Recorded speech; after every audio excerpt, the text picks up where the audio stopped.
Bismillahirrahmanirrahim. Assalamualaikum warahmatullahi wabarakatuh. Bismillahirrahmanirrahim. Salatu wassalamu ala Rasulillah Muhammad bin Abdullah wa ala alihi wa sahbihi wa mawala. La nabiyya wa la rasula ba'dah wa la hawla wa la quwwata illa billah. Qala Allah ta'ala fi kitabihil karim, a'udzu billahi samii'il 'aliim minasy syaithaanir rajiim. Bismillahirrahmanirrahim. Syahrul Ramadan alladzi unzila fihi al-Qur'an hudan lin-nasi wa bayyinatin minal huda wal furqan. Wa qala an-nabiy sallallahu alaihi wasallam, khairukum man ta'allama al-Qur'ana wa 'allamahu. Rabbi shrah li sadri wa yassir li amri wahlul 'uqdatam min lisani yafqahu qawli wa yafqahu qawli. Amma ba'd.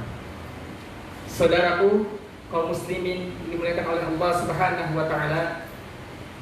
Pertama dan yang paling utama, mari bersama-sama kita panjatkan puja, puji dan rasa syukur kita kepada Allah Subhanahu wa taala. Kenapa? Karena Allah Subhanahu wa taala senantiasa selalu mencurah limpahkan nikmatnya kepada kita semua, baik dari nikmat yang terkecil hingga nikmat yang terbesar. Wabil khusus dengan diberikannya nikmat iman, Islam dan nikmat sehat wal afiat, sehingga alhamdulillah pada hari ini, pada bulan ini kita dipertemukan kembali oleh Allah Subhanahu wa taala untuk merasakan indahnya atau merasakan nikmatnya bertemu dan melaksanakan puasa di bulan suci Ramadan. Alhamdulillah. Kedua, tak lupa selawat beriring salam. Mari kita junjungkan, kita haturkan kepada baginda alam Nabi besar Muhammad sallallahu alaihi wasallam. Allahumma shalli wa sallim wa barik alaihi wa ala alihi. Yang mudah-mudahan kita semua termasuk hamba-hamba Allah, termasuk umat Rasulullah yang telah mendapatkan syafaatnya di yaumul akhir. Amin, amin, amin ya rabbal alamin. Saudaraku kaum muslimin yang berbahagia, pada kesempatan kali ini, sebelum kita memulai kajian kita, Al-Fakir mengajak kepada kita semua untuk sama-sama berdoa untuk kita semua. Semoga kita semua sebagai umat muslim, umat mukmin diberikan kesehatan, diberikan kekuatan dan diberikan keistiqomahan dalam melaksanakan ibadah di bulan suci Ramadan ini. Dan kita berdoa mudah-mudahan Allah senantiasa menerima amal ibadah yang kita lakukan, semua yang kita lakukan di bulan suci ini. Dan yang kedua, kita berdoa semoga musibah yang sedang melanda negeri kita, khususnya dan umumnya seluruh dunia, yaitu COVID-19 atau Corona, semoga Allah senantiasa mencabut penyakit itu dengan segera. Karena kita sudah rindu, sudah kangen untuk melaksanakan sholat berjamaah di masjid. Hadirin dimuliakan oleh Allah Subhanahu wa taala, mari bersama kita angkat kedua tangan kita, sama-sama kita membaca surah Al-Fatihah. Semoga Allah senantiasa mengabulkan doa-doa kita. Ala hadhihi niyyah wa ala kulli niyatin amalin salihah wa ila hadratin nabiyyin Mustafa Muhammadin sallallahu alaihi wasallam. Al-Fatihah. A'udzu billahi minasyaitonir rajim. Bismillahirrahmanirrahim. Alhamdulillahirabbil alamin. Arrahmanir rahim. Maliki yaumiddin. Iyyaka na'budu wa iyyaka nasta'in. Ihdinas siratal mustaqim. Siratal ladzina an'amta 'alaihim ghairil maghdubi 'alaihim waladdallin. Amin amin ya rabbal alamin. Saudaraku kaum muslimin yang berbahagia, pada kesempatan kali ini insyaallah sama-sama kita akan membahas sebuah tema, yaitu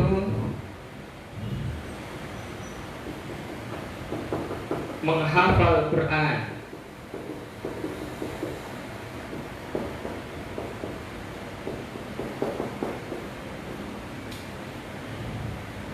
Saudara kaum muslimin yang dimuliakan oleh Allah Subhanahu wa taala, untuk menjadi seorang hafizul Quran atau untuk menghafal Quran ada 3 waktu. Yang pertama adalah pra menghafal, yaitu sebelum kita menghafal Quran. Kemudian yang kedua adalah saat menghafal.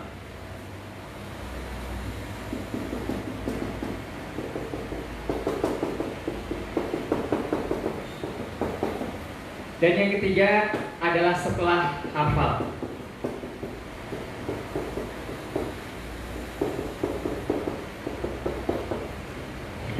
Nah, jadi jika kita menginginkan hafal Quran dengan mungkin, dengan kuat, maka kita harus memperhatikan 3 langkah ini.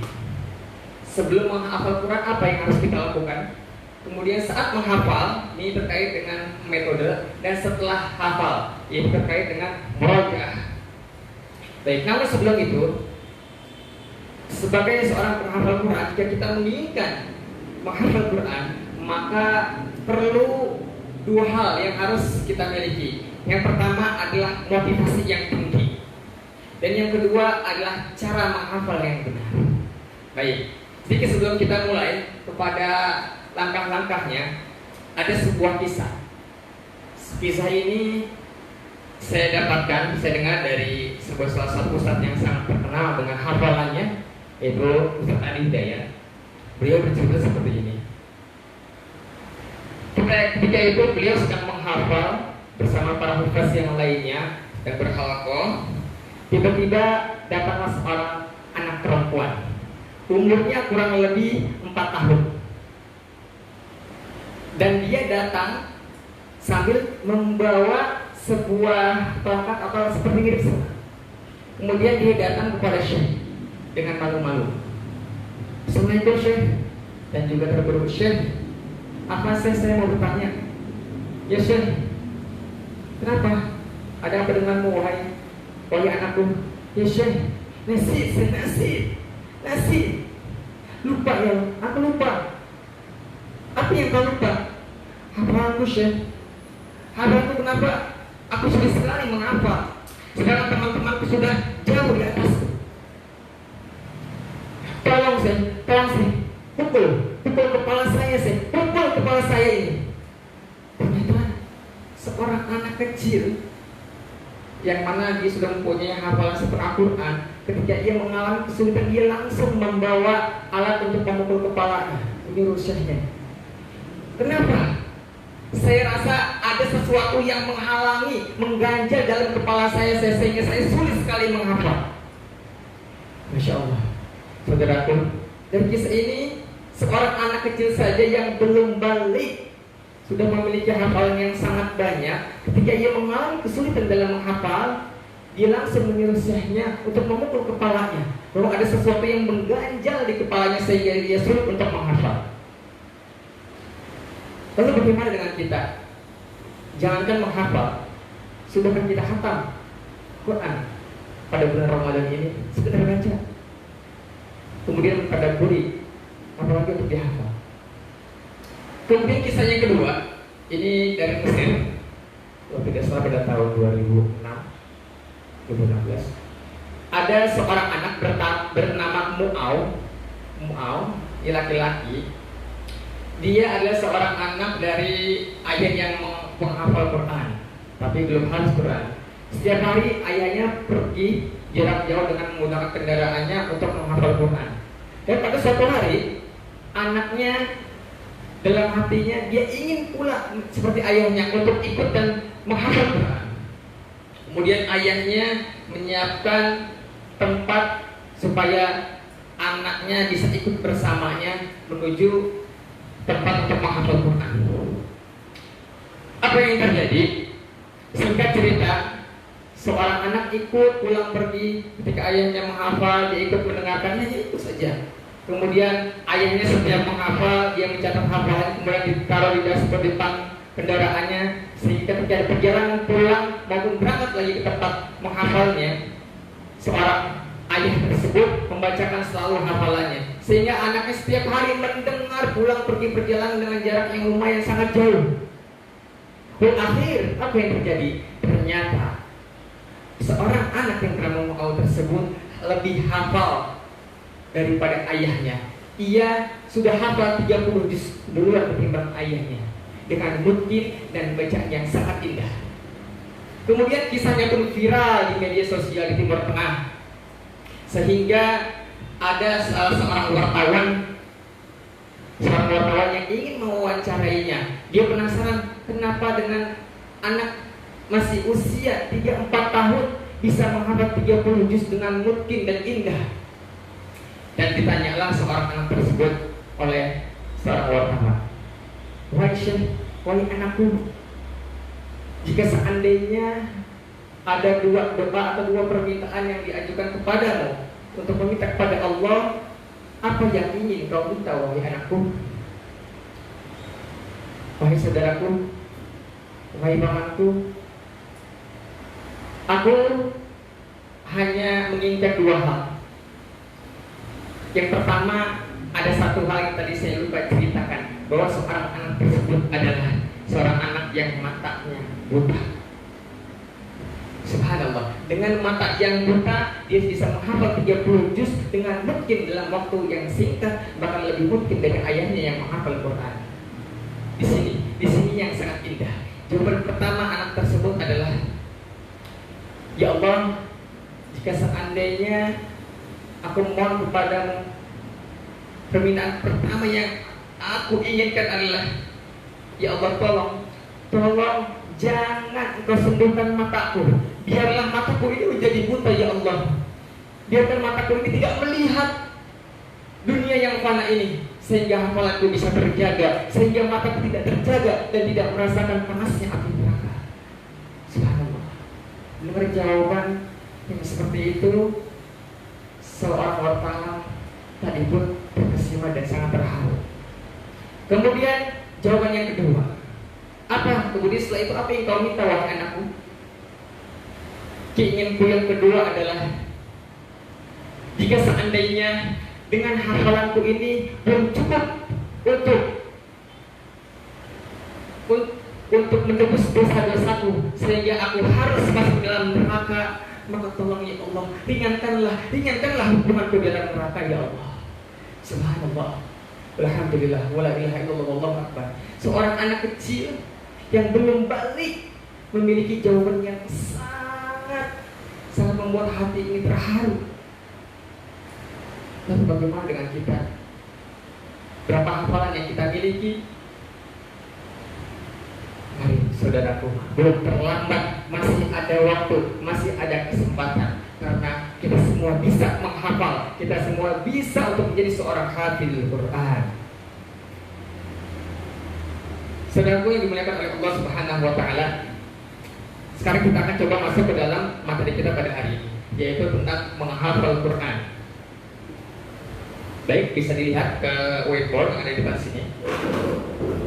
Langkah pertama untuk menjadi seorang hafizul Quran, sebelum kita menghafal Quran, ada beberapa langkah. Dimulai dari pra menghafal atau sebelum menghafal. Nah, sebelum menghafal Quran, sebenarnya ada 3 hal yang harus kita ketahui terlebih dahulu, sehingga kita bisa menghafal Quran dengan semangat, dengan mudah, dengan motivasi yang tinggi.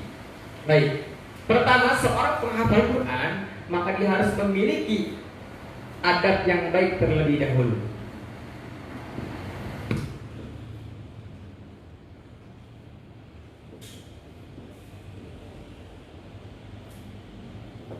Sebelum kita menghafal Quran, maka wajib bagi kita semua untuk beradab terhadap Al-Quran. Pada kali ini saya tidak akan menjelaskan secara detail tentang adab terhadap Quran, karena ini sudah dijelaskan oleh guru kita, oleh syekh kita, yaitu Ustaz Muhammad Said Ehmum pada kesempatan yang lalu. Kita langsung ke langkah yang kedua, yaitu Fadilatul Quran. Fadilah atau keutamaan. Nah, sebelum kita menghafal Quran, kita wajib harus tahu terlebih dahulu apa sih keutamaan Al-Quran, apa sih fadilah Al-Quran. Sebetulnya ada sangat banyak sekali fadilah atau keutamaan Al-Quran. Namun di sini saya hanya mencoba menurunkan beberapa saja dengan singkat, karena nanti kita akan fokus kepada metode saat kita menghafal. Yang pertama, seorang yang hafal Quran hatinya tidak pernah kosong.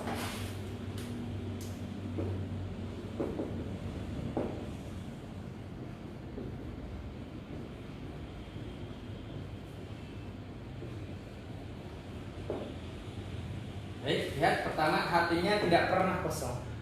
Orang yang hatinya ada Al-Quran, dia hafal Quran, maka hatinya akan selalu tenang, tentram, nyaman, tenang. Kemudian dia akan selalu senang dan bahagia. Bahkan diumpamakan bahwa seseorang yang tidak mempunyai hafalan sedikit pun itu bagaikan rumah yang rapuh, bagaikan rumah yang kumuh dan rapuh. Jadi sungguh sangat rugi jika seandainya kita yang sudah umur puluhan tahun, 20, 30, 40, bahkan sampai 60 tahun, kita belum hafal dari ayat Al-Quran meskipun itu hanya satu ayat atau satu surat. Kemudian yang kedua, fadilah yang selanjutnya adalah mendapat penghormatan dari Rasulullah.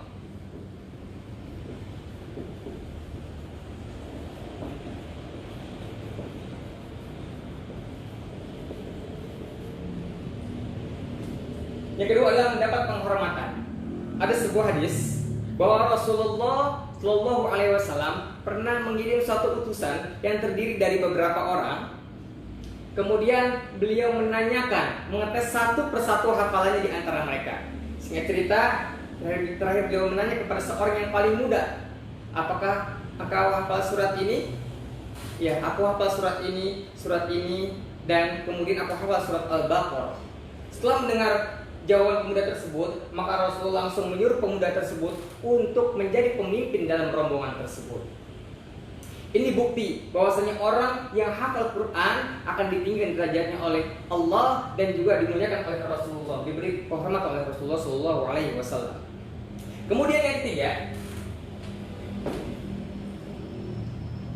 seorang penghafal Quran akan dipakaikan mahkota dan juga jubah kehormatan.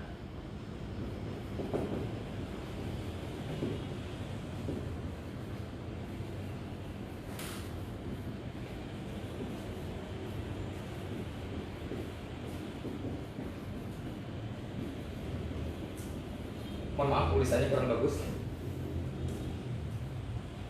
Pada suatu hari dalam sebuah hadis, seorang penghafal Quran datang kemudian Al-Quran berkata, "Ya Allah," dan seorang penghafal Quran datang kepada Allah, dan Quran datang dan berkata kepada Allah, "Ya Allah, tolong berilah ia penghormatan ya Allah." Maka pada saat itu Allah langsung memberikannya sebuah mahkota kehormatan.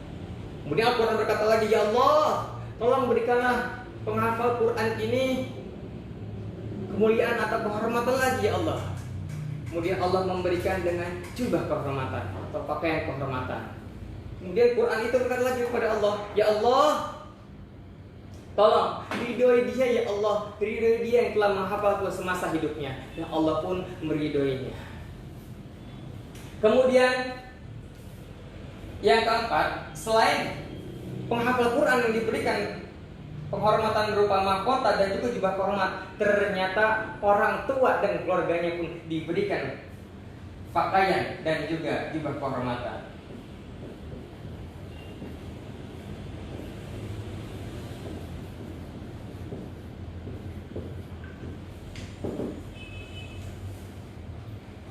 Subhanallah, ini salah satu yang paling utama ketika kita menghafal Quran, maka Allah Subhanahu wa Ta'ala memberikan kita kemuliaan dengan sebuah mahkota dan jubah kehormatan, dan bukan kita dilanjutkan dengan orang tua dan keluarga kita semua diberikan kehormatan dengan berupa mahkota dan juga jubah kehormatan di surga kelak. Kita lanjut ke yang kelima. Yang kelima, orang yang hafal Quran itu adalah keluarga Allah.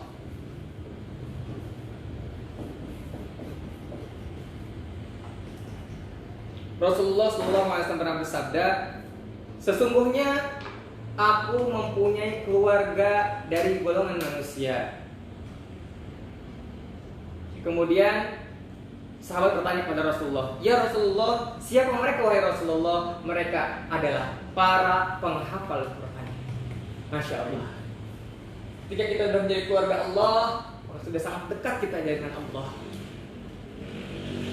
Kita lanjut ke yang selanjutnya, yang keenam, yaitu selain mendapat kehormatan dari Rasulullah, seorang penghafal Quran pun mendapat kehormatan di antara manusia.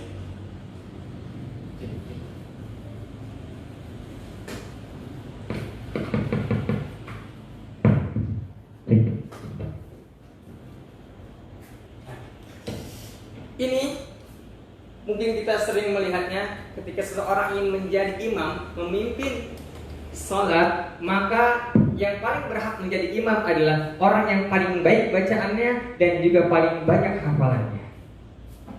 Yang selanjutnya, orang yang hafal Quran, Allah akan berikan tempat tertinggi. Tempat tertinggi.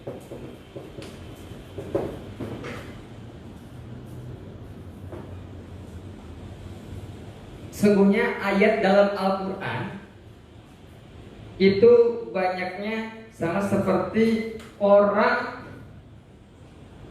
yang menghafal ayat Quran. Maksudnya apa? Ketika seseorang sudah hafal Quran, maka otomatis dia mempunyai tempat yang tertinggi di sisi Allah. Karena sudah tidak ada ayat berikutnya, dia sudah hafal semua suratnya, maka Allah berikan tempat tertinggi di surga. Kemudian yang ke-8 selanjutnya adalah orang yang hafal Quran, tentu sudah pasti dia akan mendapatkan syafaat di hari kiamat. Rasulullah SAW bersabda, "Iqra'ul Quran fa innahu ya'ti yaumal qiyamah syafi'an li ashabihi."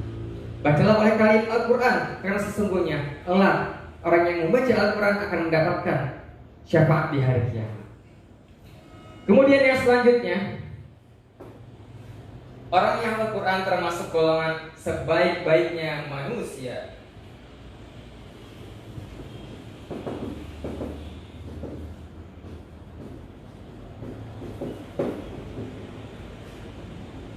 Rasulullah SAW bersabda, "Khairukum man ta'allama al-Qur'ana wa 'allamahu." Sebaik-baik kalian sebagai manusia adalah orang yang mau belajar Al-Quran dan juga mengajarkannya. Jika membaca dan mengajarkannya menjadi orang yang terbaik, lalu bagaimana dengan orang yang hafizul Quran? Sesungguhnya kita amat sangat rugi jika kita selama hidup ini belum pernah kita mencoba untuk menghafal Quran, satu juz, satu surat, apalagi satu ayat. Jika kita belum hafal satu ayat pun, maka tadi disebutkan di awal, maka bagikan rumah yang kumuh dan juga rapuh. Baik, inilah fadilah yang harus kita ketahui beberapa saja ini sebelum kita menghafal Quran. Sehingga dengan mengetahui fadilah-fadilah ini atau potongan ini, kita menjadi lebih bersemangat dalam menghafal Quran. Kemudian setelah adab sudah, kemudian fadilahnya sudah, nah yang terakhir di menghafal ini yang harus kita miliki, yaitu tips dalam menghafal Quran.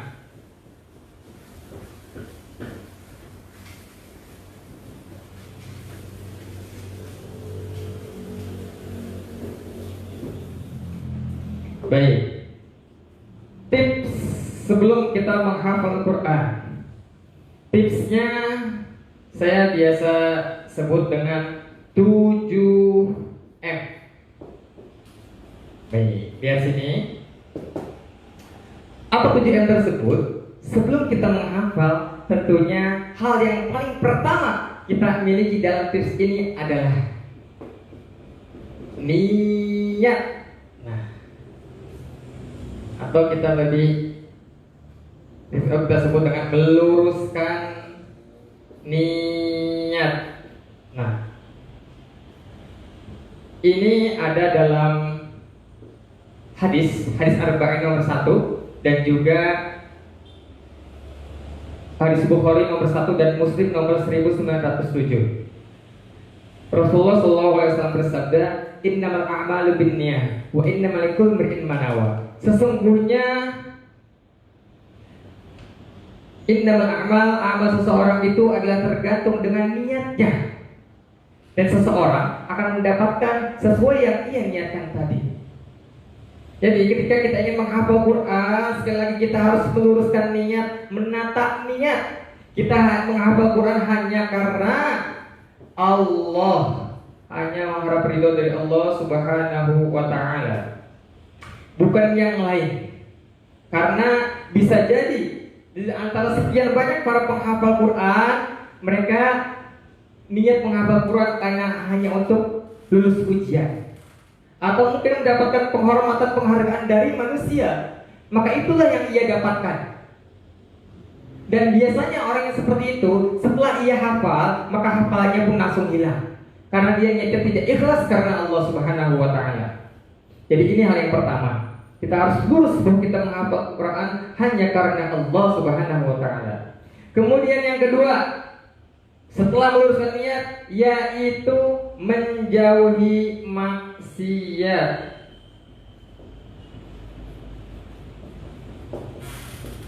Nah, dalam kitab I'anatul Talibin kedua nomor 190, ini adalah sebuah kisah tentang Imam Syafi'i, di mana kita ketahui bahwa Imam Syafi'i adalah orang yang sangat hebat dalam hafalannya, di mana di usia 7 tahun masih anak-anak, beliau sudah hafal Quran dengan sangat baik. Namun pada suatu ketika beliau mengalami sedikit kesulitan, sehingga ia datang kepada gurunya, kepada wakinya. Sakautu ila waqi'i suwahibdi fa arsyadani ila tarkil ma'ashi fa akhbarani bi anna al-'ilma nuran wa nurullah la yuhda lil 'asi. Pada suatu ketika Imam Syafi'i bertanya melaporkan kepada gurunya, wahai guruku, kenapa aku mengalami kesulitan pada saat ini dalam menghafal? Sakautu ila waqi'i suwahibdi fa arsyadani ila tarkil ma'ashi, dan dia memberitahukan kepada saya bahwa tinggalkanlah maksiat. Fa akhbarani bi anna al-ilma nuran, dan dia memberitahu kepada saya bahwa ilmu itu adalah cahaya. Wa nurullah, dan cahaya Allah tidak akan diberikan kepada orang-orang yang melakukan maksiat. Kemudian ditanya oleh guru, wahai Imam Syafi'i, coba kau ingat-ingat dosa apa, maksiat apa yang pernah kau lakukan? Kemudian sejenak ia merenung, dan kemudian dia teringat bahwa tadi di jalan dia tidak sengaja melihat seorang yang bukan muhrimnya, seorang perempuan, ketika hendak menaiki kendaraannya sehingga terlihat mata kakinya. Nah, padahal seorang Imam Syafi'i yang sangat soleh, hafalannya banyak dan kuat, dia tidak sengaja melihat mata kaki yang bukan muhrimnya saja, dia merasa bahwa itu adalah sebuah maksiat sehingga mengganggu hafalannya. Lalu bagaimana dengan kita yang setiap hari kita menonton hal-hal yang mungkin bukan muhrimnya di acara televisi ataupun di YouTube ataupun di media sosial yang lainnya? Kemudian yang ketiga adalah meyakini bahwa menghafal Quran itu adalah mudah.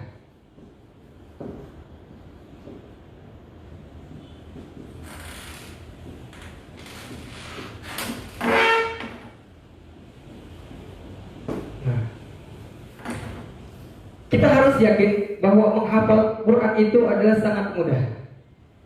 Karena Allah Subhanahu wa ta'ala berfirman, a'udzubillahi minasyaitonir rajim, bismillahirrahmanirrahim, wa laqad yassarnal Qur'ana lidzikri fa hal min mudzakir.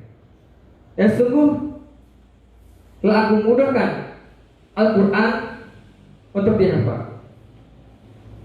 Nah, kita harus tahu bahwa menghafal Quran ini adalah sangat mudah. Meskipun ketika di tengah perjalanan kita menemui ayat-ayat yang sulit, ayat-ayat yang panjang, tapi kita harus yakin ketika Allah Subhanahu wa ta'ala berfirman seperti ini bahwa menghafal Quran itu adalah mudah, maka insya Allah kita akan diberikan kemudahan oleh Allah Subhanahu wa ta'ala untuk melewati ayat yang sulit tersebut sehingga menjadi mudah. Yang keempat, setelah kita yakin bahwa menghafal itu adalah mudah, kemudian yang keempat itu adalah sebagai penghafal Quran, ketika kita hendak menghafal Quran, maka bacalah Ya, membaca dengan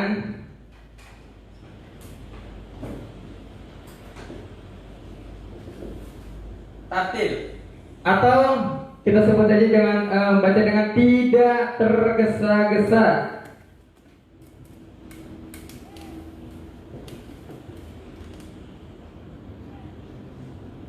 Allah Subhanahu wa taala berfirman dalam surat Al-Qiyamah ayat 16 sampai 18, A'udzubillahi minasyaitonir rajim. Bismillahirrahmanirrahim. La tuharrik bihi lisanaka lita'jala bi.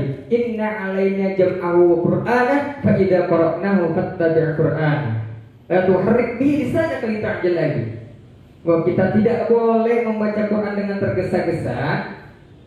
Kenapa? Karena dikhawatirkan dengan orang yang membaca dengan tergesa-gesa, biasanya dia cepat hafal, tapi dia juga cepat lupa.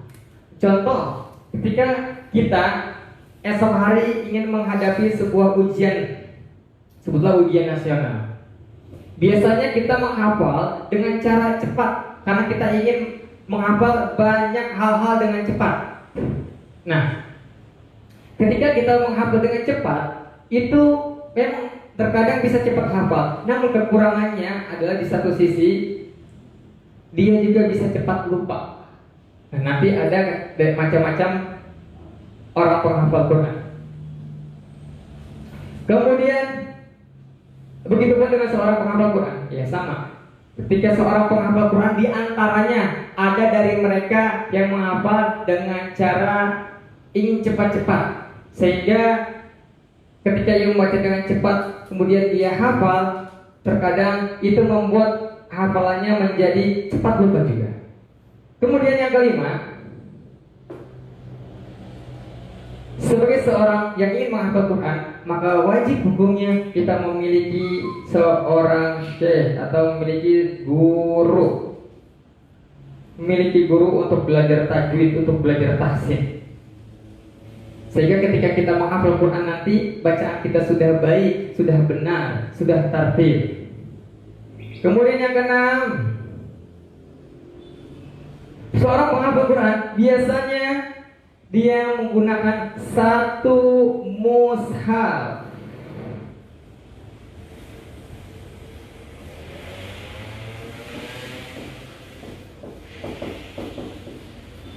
Nah, kenapa harus menggunakan satu mushaf? Karena biasanya ketika seseorang berganti-ganti dalam menghafal, berganti mushafnya, maka itu akan sangat berpengaruh terhadap ingatan hafalannya, baik di pikirannya ataupun di hatinya. Bayangan-bayangan yang ada di otak kita nanti akan berubah. Hari ini pakai Quran ini, besok ganti lagi, maka itu akan mengacaukan hafalan kita. Maka disarankan bagi orang yang ingin menghafal Quran, maka gunakanlah satu mushaf, dan mushaf ini pun harus mushaf yang standar. Kemudian yang ketujuh, yang terakhir, seorang penghafal Quran sebaiknya memiliki tempat dan lingkungan yang kondusif.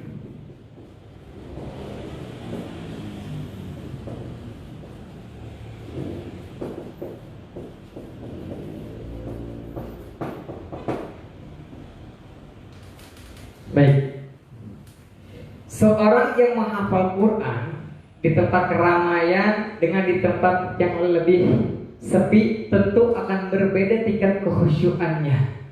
Seorang yang menghafal Quran di pesantren dengan orang yang menghafal Quran di rumah tentu akan berbeda. Dan biasanya orang yang menghafal Quran di pesantren akan lebih cepat, akan lebih mudah, karena lingkungannya di antara mereka adalah orang-orang yang menghafal Quran juga. Beda dengan halnya kalau di rumah. Bagi orang dewasa yang sudah berkeluarga, ada gangguan anak, istri yang sehingga menyibukkan kita. Kemudian di luar dengan kerjaan-kerjaan kita, dengan urusan-urusan duniawi, sehingga mengakibatkan kita kurang khusyuk dalam menghafal Quran. Maka disarankan carilah memiliki tempat dan lingkungan yang kondusif. Ini memiliki tempat dan lingkungan yang kondusif. Nah, ini adalah 7 tips dari saya yang saya ambil dan comot dari beberapa tips-tips yang ada di luar sana.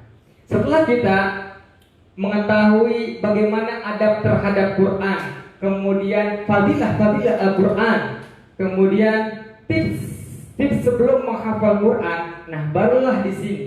Baru di sini kita akan mulai kepada materi inti kita, yaitu dengan metode menghafal Quran. Kita hapus dulu.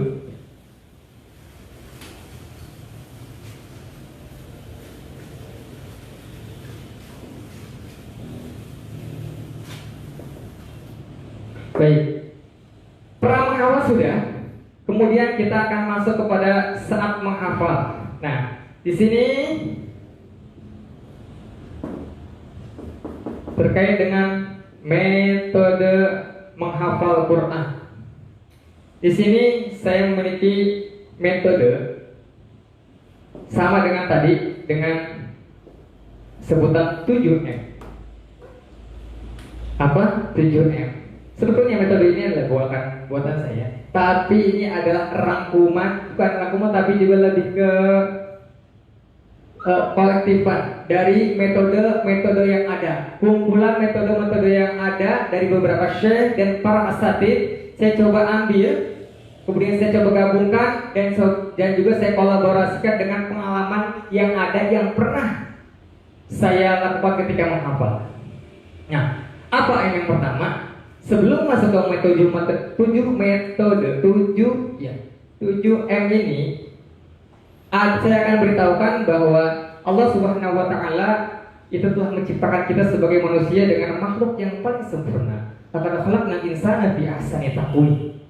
Allah Subhanahu wa Ta'ala telah memberikan kita panca indera, indera penglihatan, indera penciuman, indera pendengaran, indera perasa, dan lain sebagainya. Nah, namun sayangnya kebanyakan dari manusia tidak bisa memanfaatkan kesempurnaan yang Allah berikan tersebut dengan maksimal, sehingga banyak dari mereka yang terjerumus kepada kemaksiatan yang menyebabkan dirinya sulit untuk menghafal. Ini ada dalam Quran surah 7 ayat 179. Lahum qulubun la yafqahuna biha wa lahum a'yunun la yubsiruna biha wa lahum adhanun la yasma'una biha. Lahum qulubun la yafqahuna biha wa lahum a'yunun la yubsiruna biha wa lahum adhanun la yasma'una biha.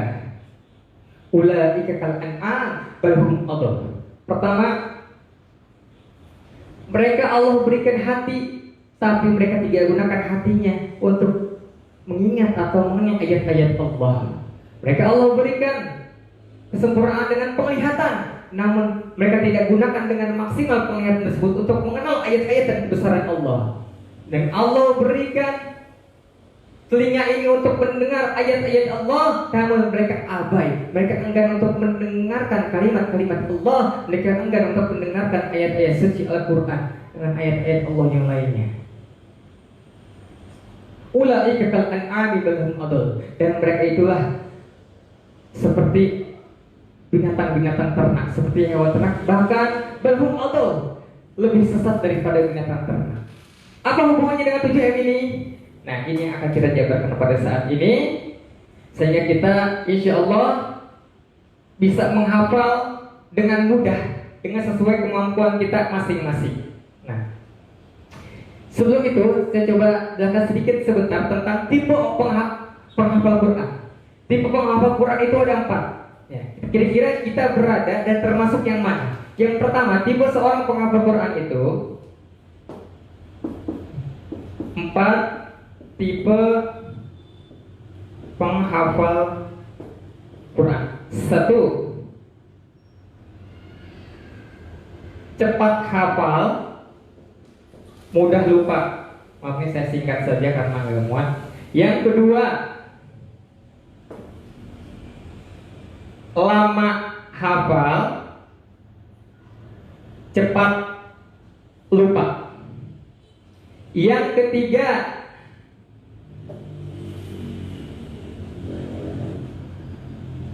lama hafal, lama lupa. Yang keempat, cepat hafal, lama lupa. Ini 4 tipe penghafal Quran. Nah, kira-kira kita berada di nomor yang berapa? Apakah cepat hafal, mudah lupa? Atau yang kedua, lama hafal, cepat lupa? Atau yang ketiga, lama hafalnya, lama juga lupanya?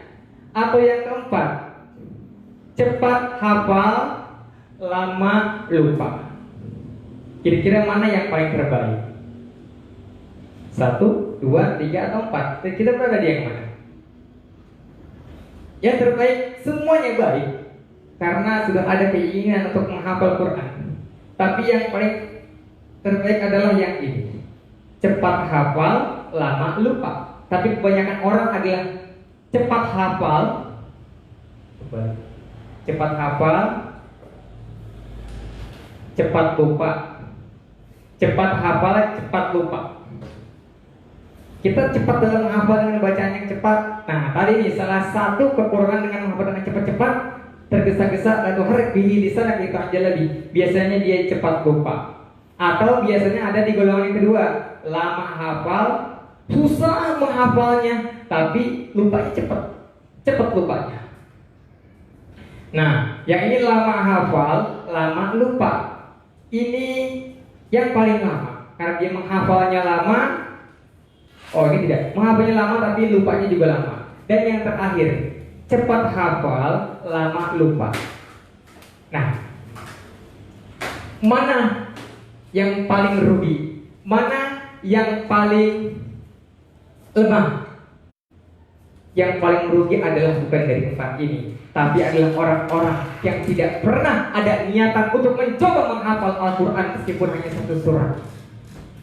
20 tahun sampai 60 tahun kita hidup di dunia, tapi kita tidak pernah untuk berusaha untuk mencoba menghafal Al-Quran. Maka dialah orang-orang yang merugi. Baik, sekarang kita turunkan saja langsung 7M, metodenya 7M. M yang pertama adalah dengan menggunakan panca indera kita dengan maksimal. Panca indera yang pertama adalah dengan melihat. Nah, banyak di antara kita tidak memaksimalkan indera penglihatan kita, sehingga kita kesulitan dalam menghafal Quran. Padahal jika kita memaksimalkan penglihatan kita, maka dengan sangat mudah, bahkan hanya dengan 1M ini saja, melihat kita bisa menghafal Quran, menghafal ayat demi ayat. Nah, ini saya ambil dari beberapa syekh.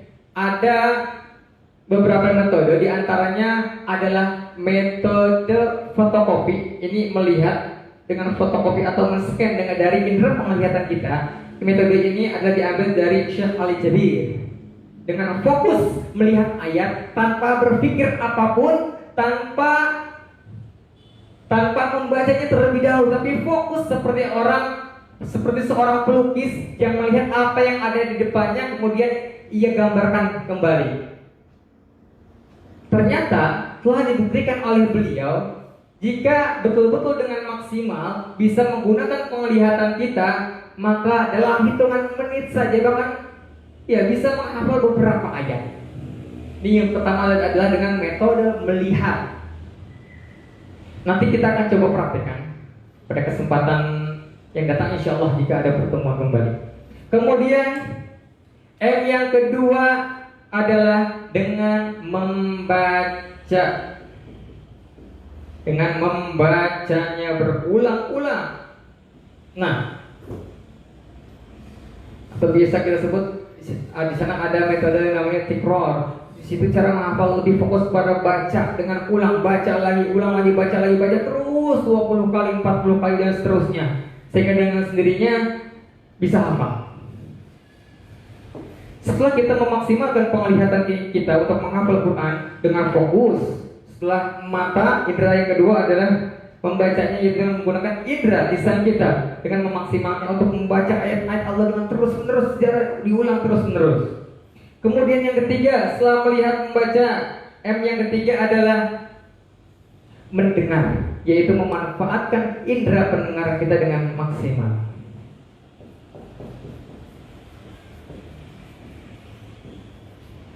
Nah hadirin dimuliakan oleh Allah Subhanahu wa taala, ternyata dari indera pendengaran ini ternyata biasanya lebih dominan di antara kita sebagai para penghafal Quran.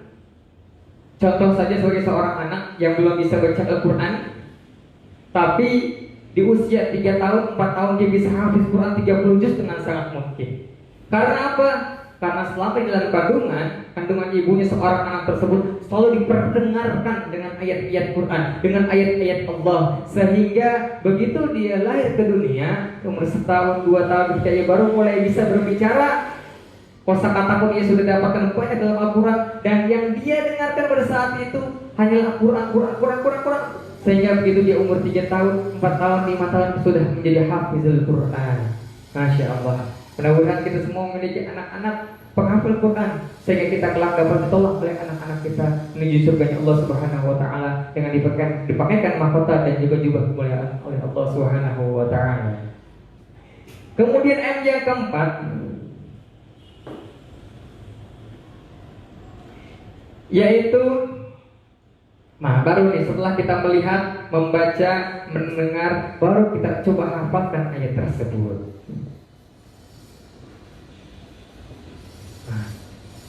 Ini semua tergantung dari bagaimana kita bisa berkonsentrasi. Ada seseorang yang baru dengan langkah pertama sudah hafal, ada baru dengan langkah M yang kedua baru bisa menghafal, ada baru langkah yang ketiga baru bisa menghafal, ada juga langkah yang keempat dengan menghafal, diulang kembali dengan menghafal satu persatu, dia baru bisa menghafal ayat. Atau dengan cara yang selanjutnya, setelah dia hafal terus dihafal, kemudian langkah yang selanjutnya adalah penyetor hafalan. Jangan lupa, kita kan tadi di awal kita memiliki syekh, memiliki guru untuk menghafal Quran. Setelah kita hafal ayat yang kita hafal Quran, kita tidak tahu apakah di sana pasti ada kesalahan, baik dari makhraj, mat ataupun tajwidnya.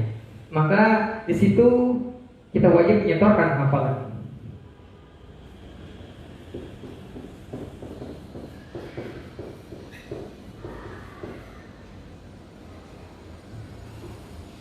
Nah, setelah kita menyetorkan hafalan yang kita miliki, yang sudah kita hafal tadi, maka langkah yang selanjutnya itu adalah, ini mungkin jarang, tidak semua orang yang melakukan langkah ini jarang. Biasanya ketika kita menyetor hafalan pasti saja ada yang salah. Nah, maka di sini kita wajib menandai, jadi wajib kita berusaha semaksimal mungkin untuk menandai ayat-ayat yang salah.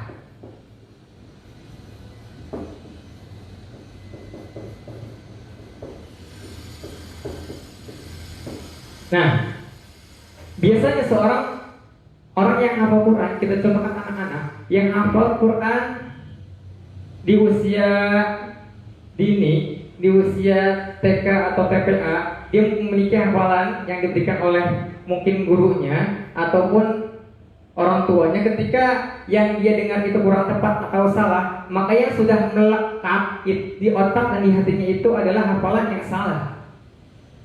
Maka akan terbawa hafalannya tersebut sampai dewasa dan sehingga sulit untuk membetulkannya. Pun ketika kita menyetorkan hafalan kita kepada guru kita, kemudian kita tidak menandai ayat yang salah, sudah pasti ketika diulang lagi disetorkan kepada guru kita, biasanya seringkali saya temukan ini di anak-anak, salahnya di ayat yang sama, di situ lagi.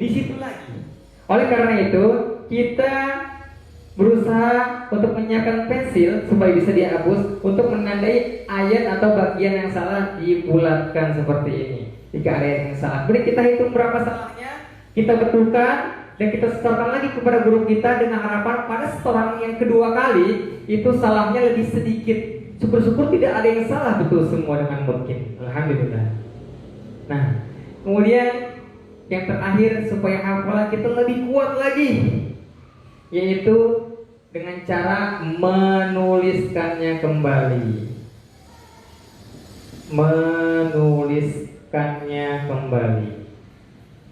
Atau menuliskan ulang. Nah, setelah kita hafal, kita setorkan hafalan kita dengan cara melihat, membaca, mendengar, menghafal, kemudian nyetorkan hafalan, dan kita tandai ayat-ayat yang salah, dan selanjutnya adalah dengan menuliskan kembali di dalam catatan, dalam kertas. Kira-kira apakah masih terbayang yang kita hafal tadi dengan penglihatan tadi?